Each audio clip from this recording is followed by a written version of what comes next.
Phone ढाए।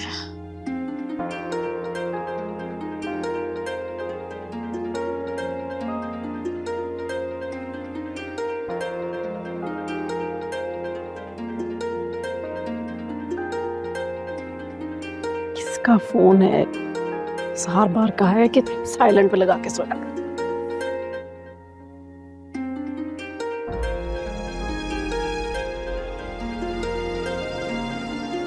Arshi की call. इसे इतनी रात को क्या मुसीबत पड़ गई? खैर, जो भी है खुद ही निपटे। बस फोन ही काट दिया। मुझे बचा ले।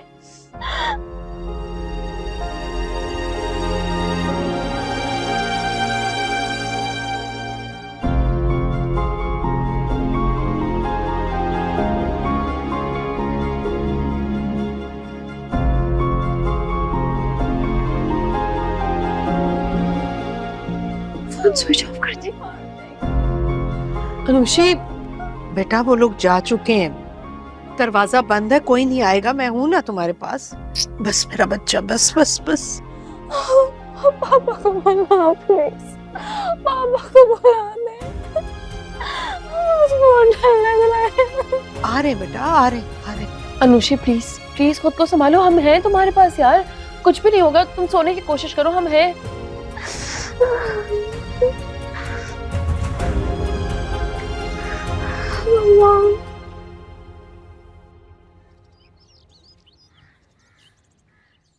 शहरोज, आज तुम्हारी छुट्टी है और घर से बाहर बिल्कुल नहीं निकलना। लेकिन बाबा, आज तुम्हारा बहुत इंपॉर्टेंट मैच है क्रिकेट का। कोई मैच नहीं है, बस।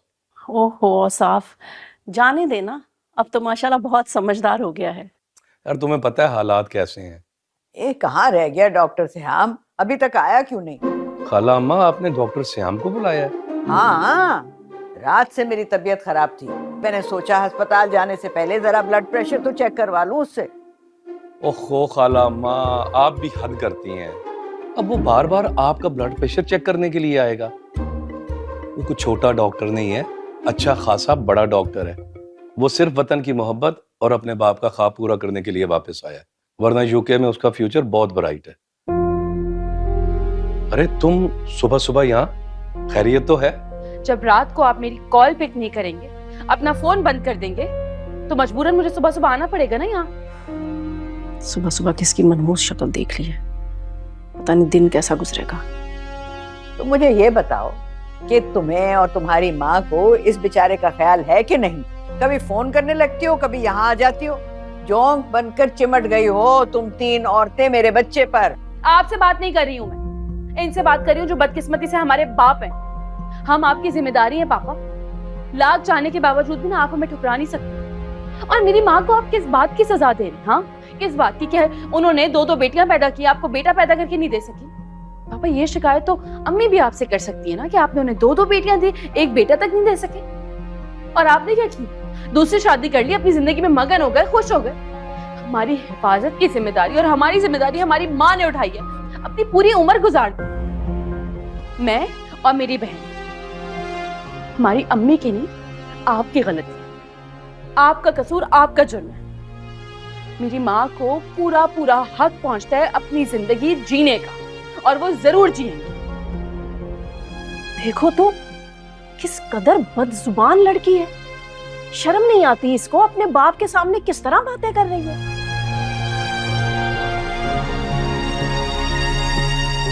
मर्द को अपने हुकूक तो याद रहते हैं, मर्द अपने फराइज क्यों भूल जाता है?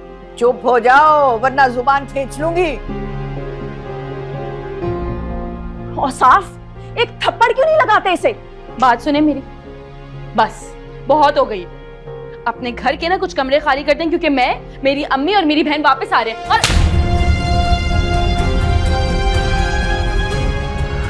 लालची औरत की औलाद,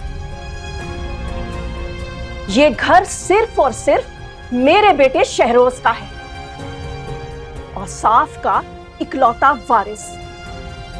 अगर अपनी जुबान से इस घर का नाम भी लिया ना, तो जुबान खींच लूंगी तुम्हारी। निकलो इस घर से, दफा हो जाओ।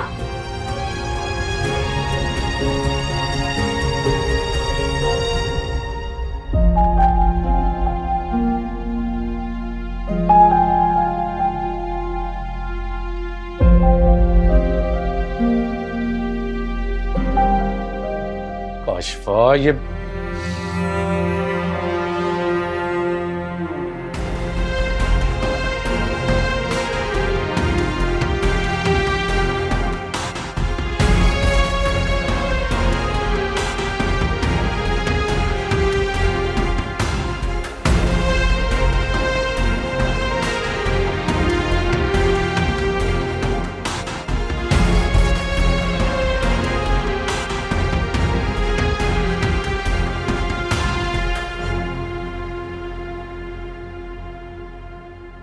बाप के मुंह को आ रही थी, ना शर्म ना लिहाज। ऐसी होती हैं बेटियां।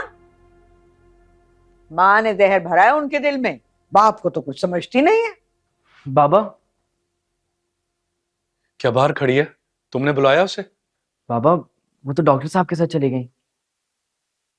हाय हाय, बेहयाई तो देखो उस लड़की की।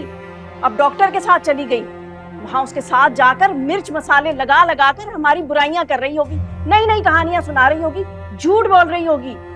वैसे औसाफ मियाँ, क्या शरीफ लड़कियों के ये लक्षण होते हैं? तुम्हें हाथ नहीं उठाना चाहिए था, मैं बात कर रहा था ना। हाय हाय अम्मा, सुन रही हो अपने दामाद की बात? कह रहा है कि मेरे और मेरी बेटियों के बीच में कोई ना बोले, एकदम गैर बना दिया मुझे। मेरा ये मतलब नहीं था। मामा, पापा ठीक कह रहे हैं, आपको हाथ नहीं उठाना चाहिए था। अरे तुम बच्चे हो अभी, बीच में मत बोलो, इन बातों को तुम नहीं समझते। शहरोज, मैं तुम्हारा खाना बंद कर दूंगी अगर तुमने उस चुड़ैल के लिए अपनी हमदर्दी दिखाई तो। कान खोलकर सुन लो औसाफ, ये घर मेरा और मेरे बेटे का है। अगर तुमने उनको 2 क्या 1 कमरा भी दिया ना, तो मैं यहाँ से अपने बेटे को लेकर हमेशा के लिए चली जाऊंगी। ओहो, कैसी बातें कर रही हो? कौन दे रहा उन्हें यहाँ कमरे?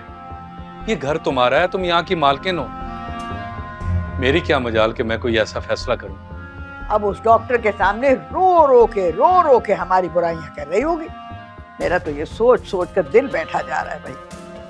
बाप की इज्जत का तो उसे ख्याल है ही नहीं, और बाप को देखो, मरा जा रहा है उसकी मोहब्बत में। अब काशफा ने जो थप्पड़ मारा है ना, तो बिल्कुल सही मारा।